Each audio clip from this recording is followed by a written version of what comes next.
Hello my dear students and welcome back to the channel. आज के class हम continue करेंगे अपना subject quantitative and logical reasoning.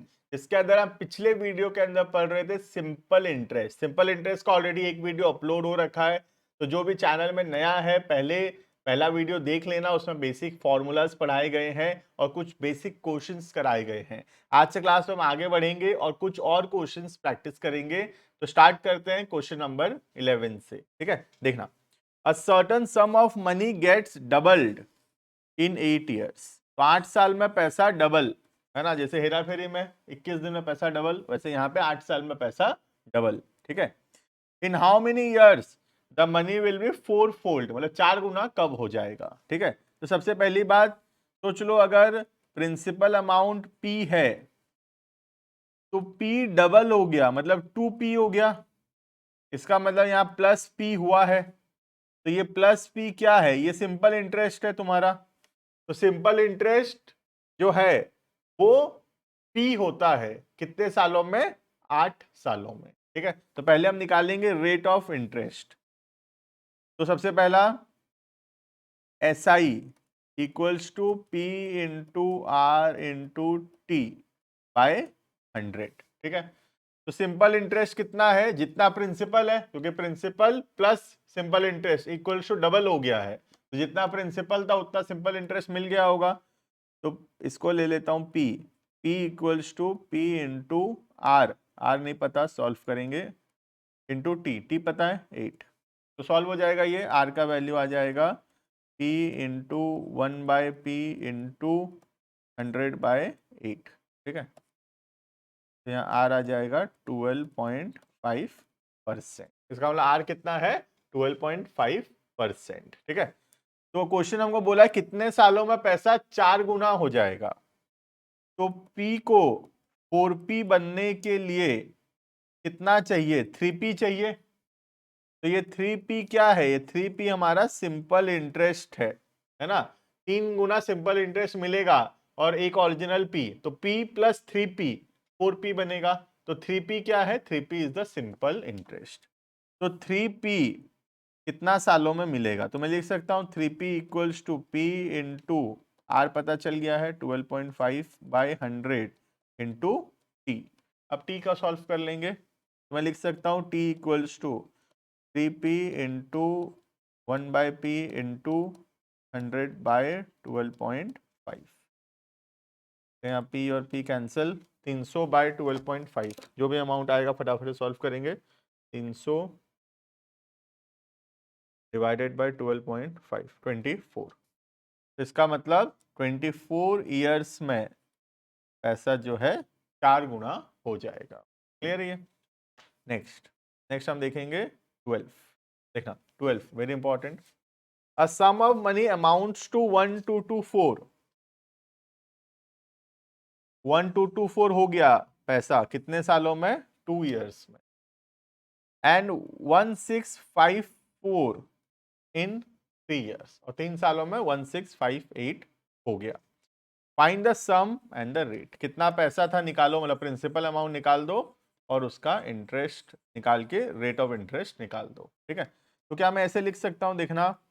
If the principal amount is P and 1 साल का interest होता है SI, तो 2SI इक्वल्स टू 1224 है ना, and P plus 3SI equals to 1658। समझ में आ रहा है। तो 2 बार सिंपल इंटरेस्ट मिला तो पैसा हो गया 1224, और 3 बार सिंपल इंटरेस्ट मिला तो पैसा हो गया 1658। सॉल्व कर लेंगे, याद होगा मैथ्स बचपन का, इसको हम सॉल्व कर सकते हैं। ये दोनों कट हो जाएगा, ये क्या बचेगा, -SI इक्वल्स टू 1658 -1224 434 -434, तो प्लस हो जाएगा दोनों। इसका मतलब SI इक्वल्स टू 434। ठीक है, अब अगर SI 434 है तो हम प्रिंसिपल अमाउंट आराम से निकाल लेंगे। ठीक है, प्रिंसिपल कितना होगा देखना यहाँ पे, P plus 2SI equals to 1224। मैं लिख सकता हूँ p plus 2 into 434 equals to 1224, p equals to 1224 minus 434 into 2 कितना होगा 868, तो 1224 माइनस 868 करने से आ जाएगा p, 1224 माइनस 868, इसका मतलब p कितना है, प्रिंसिपल कितना है 356 का। ठीक है, तो सम ऑफ मनी पता चल गया, सम ऑफ मनी है 356। क्लियर है। अब और क्या निकालना है, रेट ऑफ इंटरेस्ट निकालना है। तो रेट ऑफ इंटरेस्ट के लिए main formula S I equals to P into R by 100 into T. ठीक है, एक साल का इंटरेस्ट है 434, तो मैं लिख सकता हूँ 434 equals to principal 356 into R by 100 into 1। एक साल का इंटरेस्ट है 434, तो यहाँ आर का वैल्यू आ जाएगा 434 इंटू 100 बाय 350, तो आर तो ये 100% से ज़्यादा हो जाएगा, 434 इंटू 100 डिवाइडेड बाय 356, 121.91। ठीक है, तो पी हो जाएगा, आर हो जाएगा 121.91%। क्लियर है ये। तो ये हो गया हमारा इलस्ट्रेशन नंबर 12। नेक्स्ट 13 देखेंगे, देना 13। A sum of 5,000 is invested। तो 5,000 यहाँ पे क्या है, 5,000 यहाँ पे प्रिंसिपल है। इन 2 पार्ट्स, 5,000 को हम 2 हिस्सा में इन्वेस्ट किए हैं। Such that on one part the rate of interest is 7.5%। एक पार्ट पे इंटरेस्ट 7.5 है और दूसरे पार्ट पे इंटरेस्ट है 5% का। टोटल हमको साल का इंटरेस्ट मिला है 300। तुमको बताना है दोनों अमाउंट। ठीक है, तो मैं मान लेता हूं, चलो let the first amount equals to x, तो सेकेंड अमाउंट कितना होगा 5,000 माइनस x, क्योंकि टोटल 5,000 है, एक तो x होगा, दूसरा 5,000 माइनस x होगा। ठीक है, अब 300 रुपए का इंटरेस्ट है। ठीक है, पहला x इंटू आर कितना है 7.5 बाय 100। टी तो नहीं लिख रहा, T1 नहीं है, पता है हमको। ठीक है, ये पहला अमाउंट के ऊपर इंटरेस्ट आया, प्लस दूसरे अमाउंट के ऊपर 5,000 माइनस एक्स इंटू 5/100। ठीक है, सॉल्व कर लेंगे इसको फटाफट से।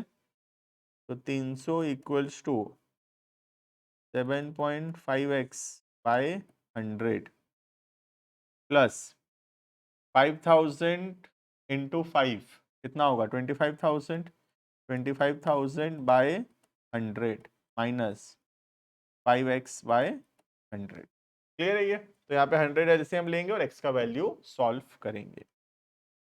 तो 300 equals to 7.5x plus 25,000 minus 5x by 100 करना है, तो मैं बाय 100 को उधर ले जाता हूँ, 300 इंटू 100 हो जाएगा, डायरेक्टली कर देता हूँ 30,000। ठीक है, तो 30,000 equals to 7.5x plus 25,000 minus 5x, तो 25 को इधर ले आऊंगा तो हो जाएगा 5,000 equals to 2.5x, x equals to 5,000 divided by 2.5, तो ये आई थिंक आएगा 1,000। ठीक है, तो x हो गया 1,000, 5,000 बाय 2.5, सॉरी 1,000 नहीं आएगा, 5,000 divided by 2.5, sorry this will be 2,000। ठीक है, ठीक कर लेना थोड़ा कैलकुलेशन लास्ट का, 2,000। ठीक है, तो एक अमाउंट हो गया 2,000, तो एक अमाउंट अगर 2,000 है तो जरूर दूसरा अमाउंट कितना होगा 3,000 होगा, क्योंकि टोटल 5,000 था, एक अमाउंट उसमें से 2,000 है, दूसरा अमाउंट 3,000 होगा। क्लियर है। नेक्स्ट देखना, देखेंगे 14, 14 वेरी इंपॉर्टेंट, देखना। A money lender lend an amount at a rate of 5% per annum, तो यहाँ रेट दिया है, रेट है 5%, एंड इन 6 ईयर्स, 6 साल टाइम भी दिया है, the interest become equal to 350 less than the amount lent. Interest कितना होगा, जितना पैसा दिया गया था उससे 350 रुपया कम, तो हमको बताना है अमाउंट। तो मैं मानता हूं चलो let the amount lent equals to P. तो इंटरेस्ट कितना हो गया P माइनस 350। इंटरेस्ट कितना हो गया P माइनस 350, राइट। तो मैं कैसे लिख सकता हूँ P minus 350 that is simple interest equals to P into 5/100 into 6 years, है ना। बस P का वैल्यू सॉल्व कर लेंगे फटाफट से। P माइनस 350 इक्वल्स टू कितना 5 इंटू 6 30, 30/100 0.3p। मैं लिख सकता हूँ 0.7p equals to 350, p equals to 350/0.7 500 का मतलब कितना रुपया दिया गया था, अमाउंट लेंट है 500 का। क्लियर है, you can see the amount lent will be 500। Clear. Next will see 15। देखना, a sum of money doubles in 10 years. ये बहुत इजी है, पहले भी कराया था मैं, ठीक है। पैसा डबल हो गया मतलब प्रिंसिपल जो है 100 था तो इंटरेस्ट भी 100 मिला, टोटल हो गया 200। ठीक है, तो मैं लिख सकता हूं सिंपल इंटरेस्ट कितना है P equals to P into R नहीं पता इंटू 10। ठीक है, तो प्रिंसिपल जितना था इंटरेस्ट भी उतना हुआ, तो आर का वैल्यू निकाल लेंगे, very easy. P into 10/P that is R equals to 10%। तो 10% है अगर रेट ऑफ इंटरेस्ट तो 10 साल में पैसा डबल। क्लियर है। नेक्स्ट 10%। ठीक है, next 16 number question. The simple interest on 2000 rupees, 2000 क्या है यहाँ पे प्रिंसिपल अमाउंट है, is less than the simple interest on 2500 by 35 rupees. तो 35 रुपया का डिफरेंस है इंटरेस्ट में, 2500 रुपया का इंटरेस्ट निकालेंगे। अगर 2500 रुपया प्रिंसिपल अमाउंट है तो जितना इंटरेस्ट आएगा, 2000 अगर प्रिंसिपल अमाउंट होगा तो जितना इंटरेस्ट आएगा, दोनों में डिफरेंस है 35 का। ठीक है, तो क्या मैं ऐसे लिख सकता हूं, दिखना 35 इक्वल्स टू इंटरेस्ट ऑन 2500। ठीक है, तो 25 इंटू आर बाय 100, ये 2500 का इंटरेस्ट हुआ, माइनस 2000 के ऊपर इंटरेस्ट 2000 इंटू आर बाय 100, दोनों का डिफरेंस है 35। तो मैं लिख सकता हूँ 35 equals to 25 R minus 20 R, R equals to 35/5, तो ये होगा 7%। क्लियर है, तो रेट ऑफ इंटरेस्ट होगा 7%। क्लियर। नेक्स्ट क्वेश्चन देखना 17। The same amount of 5000 is invested in two venture. 5,000 रुपया मैं दो जगह इन्वेस्ट किया हूं। The difference in the interest receive in 3 years from the two venture is 500। 500 रुपए का डिफरेंस है इंटरेस्ट में। मैं 5,000 रुपया एक जगह लगाया, 5,000 रुपया दूसरे जगह लगाया, 3-3 साल के लिए। पहला में जितना इंटरेस्ट मिला और दूसरा में जितना इंटरेस्ट मिला, इसमें 500 रुपए का डिफरेंस है। ठीक है, find the difference in the rate of interest. Rate of interest में डिफरेंस बताओ। ठीक है, तो यहाँ पे रेट ऑफ इंटरेस्ट अलग अलग है, सेम नहीं है। यहाँ पे देखो इसके ऊपर वाले क्वेश्चन में क्या था, रेट ऑफ इंटरेस्ट सेम था, अभी रेट ऑफ इंटरेस्ट अलग अलग होगा। ठीक है, तो देखना मैं कैसे लिख सकता हूं इसको। ठीक है, हम लोग देख रहे हैं 17। ठीक है, 17 पे फोकस करो। तो मैं लिख सकता हूं 500 रुपए का इंटरेस्ट में डिफरेंस है।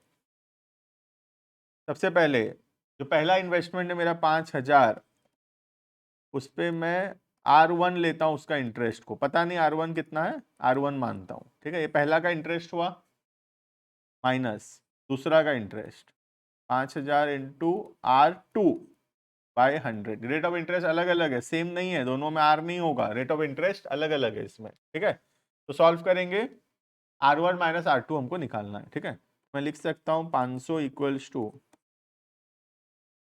ना होगा ये 150 R1 माइनस 150 R2, ठीक है। तो I can write R1 minus R2 equals to 500 divided by 150, है ना, 500 डिवाइड बाय 150, 3 1/3, ठीक है, 3 1/3, इतना का डिफरेंस होगा दोनों के इंटरेस्ट में, 3 1/3%। क्लियर है ये? तो R1 और R2 में जो डिफरेंस है वो 3 1/3 मतलब 3.33% का डिफरेंस है। मतलब R1 में जितना इंटरेस्ट मिल रहा है और R2 में जितना इंटरेस्ट मिल रहा है, दोनों इंटरेस्ट में 3.33% का डिफरेंस है। क्लियर? नेक्स्ट 18, है ना, 18, the amount of 5,000 and 6,000 invested in two banks for a period of 4 years। 5,000 रुपए में इन्वेस्ट किया और 6,000 इन्वेस्ट किया, दो अलग अलग अमाउंट है, ठीक है। The interest receive on the first investment is equal to the interest receive in the second investment. Find the investment in which the rate of interest is more. देखो ये ऑब्वियस सा बात है, मैं 5,000 रुपए लगाऊंगा 4 साल के लिए, ठीक है, और मैं 6,000 रुपए लगाऊंगा 4 साल के लिए, और दोनों में इंटरेस्ट सेम आएगा। इसका मतलब ऑब्वियस सा बात है कि 5,000 रुपया वाले के ऊपर ज्यादा इंटरेस्ट मिल रहा है, क्योंकि कम पैसा लगा के भी मैं 6,000 वाला जितना इंटरेस्ट कमा पा रहा हूं। दैट सिंपली मीन्स कि R1 यहाँ पे ज्यादा है। क्लियर? फिर भी हम सॉल्व कर देखते हैं। तो पहले पे इंटरेस्ट कितना मिलेगा, 5,000 पे R1/100 इंटू 4, ठीक है, और दूसरा वाला पे इंटरेस्ट मिलेगा 6,000 इंटू R2/100 इंटू 4। क्लियर? तो यहाँ पे कट हो जाएगा पहली बात तो,